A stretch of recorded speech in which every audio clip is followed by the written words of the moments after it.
Olá, pessoal. Espero que vocês estejam bem. Então, a gente vai continuar falando sobre o extrativismo vegetal, né? Mais precisamente, em nossas últimas aulas, nós estávamos falando sobre plano de manejo florestal sustentável.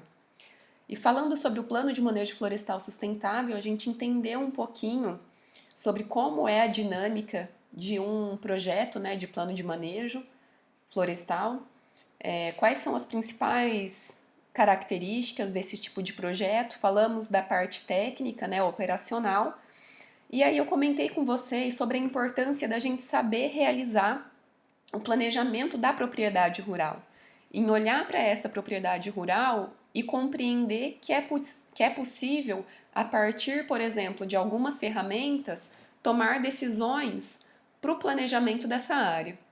Então, quando a gente fala nesse tipo de planejamento, nós temos algumas ferramentas que podem auxiliar.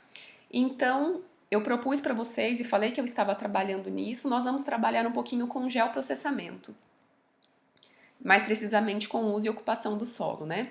Então, a partir do uso e ocupação do solo, de propriedades, a gente consegue definir, como a gente já mencionou anteriormente, como nós estamos situados em região de floresta amazônica, as propriedades rurais elas deveriam ter 80% de reserva legal.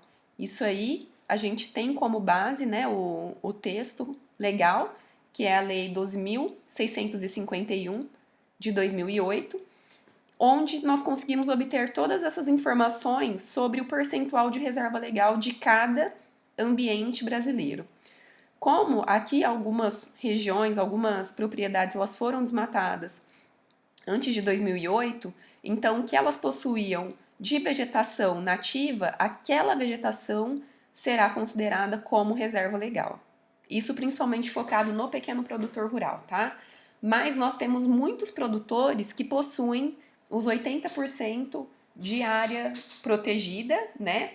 Direcionada à reserva legal. Sem contar que nós ainda temos muitas áreas protegidas no estado. Já falei com vocês sobre algumas reservas extrativistas, sobre as florestas nacionais que nós também temos no estado.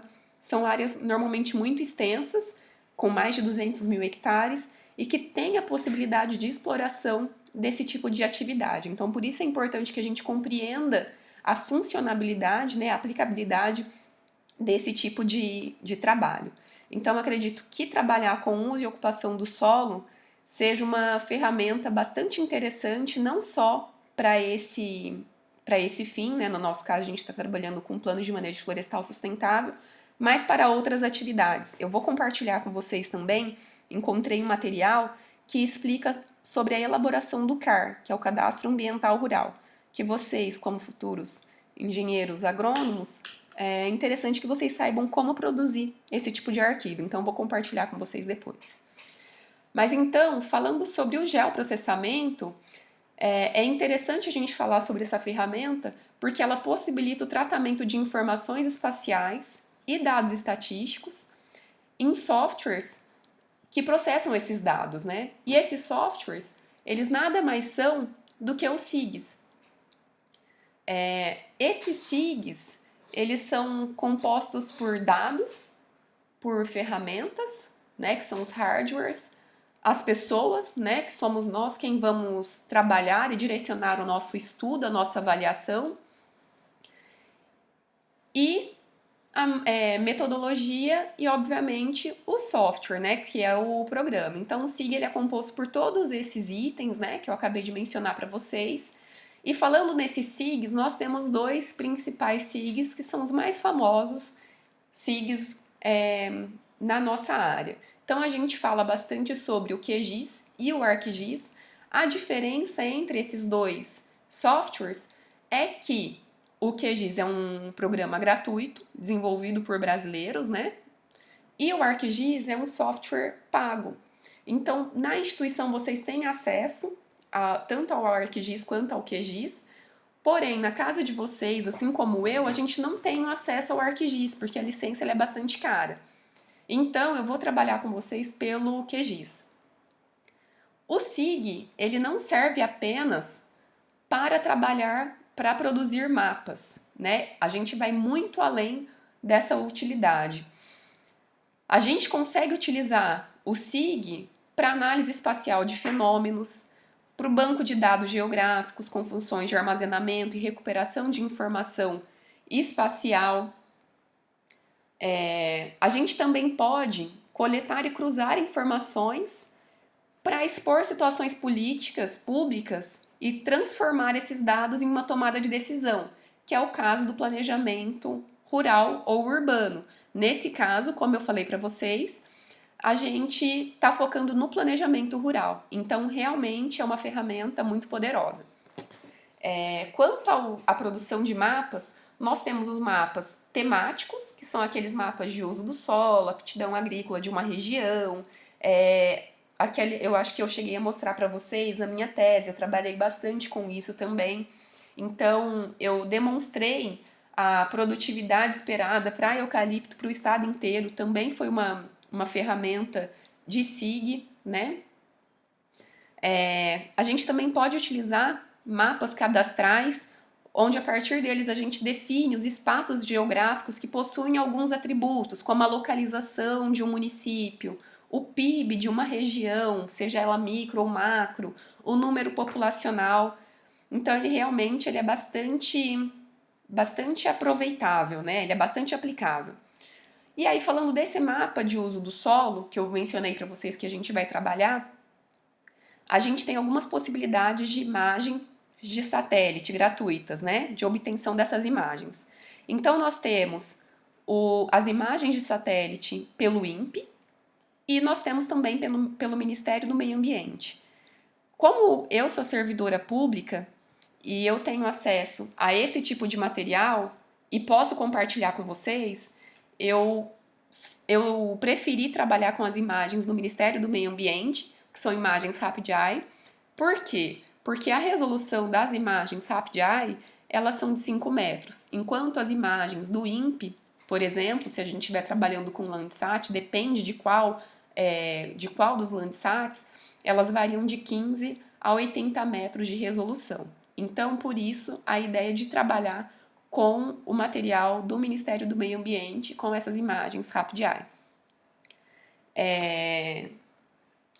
Aqui eu também mostro, vocês podem observar que existe o hiperlink, essas apresentações serão compartilhadas com vocês também, e daí vocês poderão clicar nesses hiperlinks aí onde está escrito INPE, e vocês encontrarão todas as informações sobre como coletar essas imagens. No meu caso, eu vou explicar para vocês, porque eu acredito que não vai demorar muito, vocês também terão a possibilidade de trabalhar com essas imagens do Ministério do Meio Ambiente. Então, o que eu fiz foi basicamente fazer o login no site do Ministério do Meio Ambiente.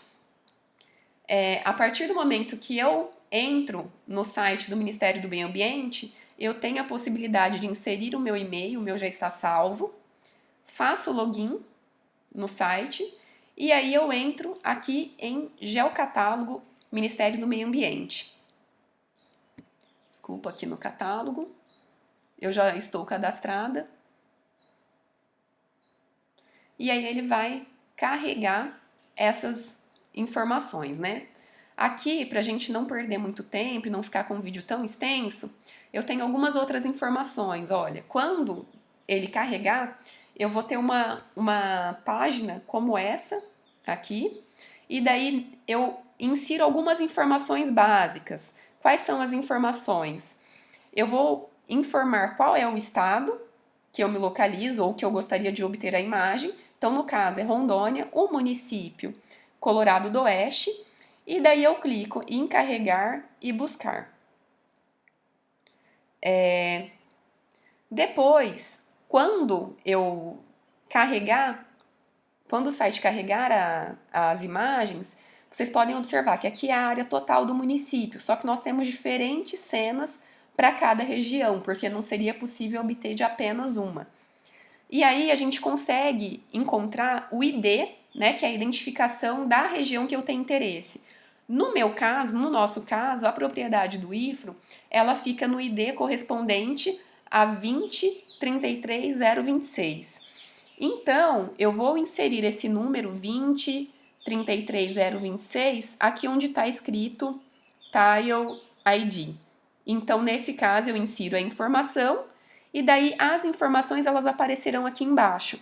Além dessa parte, nós temos outras. E é só descer o cursor, aqui a gente vai ter um campozinho para baixar, e daí eu vou selecionar a imagem que eu preferi. O que a gente deve buscar são sempre imagens mais recentes, né, dependendo do seu objetivo. Se o seu objetivo são imagens mais antigas, você vai buscar essas imagens mais antigas. Normalmente essa busca por imagens mais antigas é para a gente poder mostrar evoluções, por exemplo, evolução de desmatamento, evolução sobre as áreas agricultáveis, enfim, agrícolas, né? Desculpa. Nesse sentido. E aí aqui, como eu destaquei, nós temos as imagens possíveis. E daí eu selecionei, no caso, uma imagem que é de 2015. Isso porque essas imagens, elas estão... o satélite ele não está mais ativo. Porém, uma imagem de julho de 2015, que foi a imagem que eu selecionei, ela ainda é recente, né, para esse nosso fim. E aí uma coisa que eu achei bastante interessante é que é possível a gente fazer o download automático dessa imagem pelo ícone WMS. Então aqui onde está escrito WMS, eu cliquei com o botão direito do mouse e selecionei aqui, copiar endereço do link. E aí eu abri o QGIS, e quando eu abri o QGIS, eu cliquei em adicionar um novo projeto, né, que é aqui nesse íconezinho. Então eu selecionei camada, adicionar nova camada e adicionar camada WMS ou WMTS. E daí eu selecionei essa opção, inseri quando a gente fez aquela seleção, né, adicionar camada, aparece então aqui as conexões com o servidor, porque como eu mencionei, ele vai fazer o carregamento automático. Então primeiro eu cliquei em novo, aí uma nova janela foi aberta quando eu seleciono aqui o novo, e aí eu inseri as informações, né, a URL do que eu acabei de copiar, né, que é aquele linkzinho, e identifiquei o nome.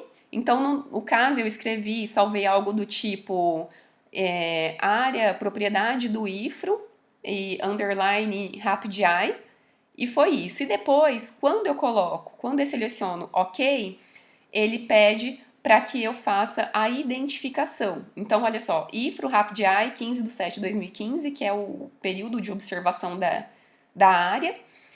E aí, posteriormente, eu precisei colocar também a senha, as credenciais. Então, eu coloquei o meu usuário e a minha senha. Eu estou apresentando essas informações para vocês para que vocês saibam que é possível. Eu não conhecia isso até começar a buscar, a preparar essa aula para vocês, e eu acho que sempre é válido, porque da mesma forma que eu consegui utilizar isso para o Ministério do Meio Ambiente, pelo site do Ministério do Meio Ambiente, com certeza, se existe essa opção no QGIS, é porque existem outras possibilidades. Há outras possibilidades de link automático com algum servidor, né? E depois eu só cliquei em OK, e aí a imagem ela foi automaticamente... desculpa. Voltando para a janela de edição, eu só selecionei a imagem, né? Aqui ela aparece o número da imagem. Eu selecionei, cliquei, selecionei em conectar, que está aqui, e por fim adicionei e fechei.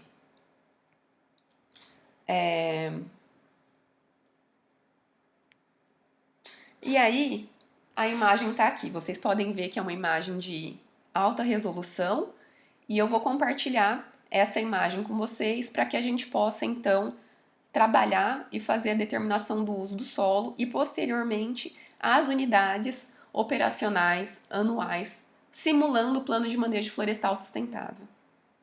Até mais, pessoal!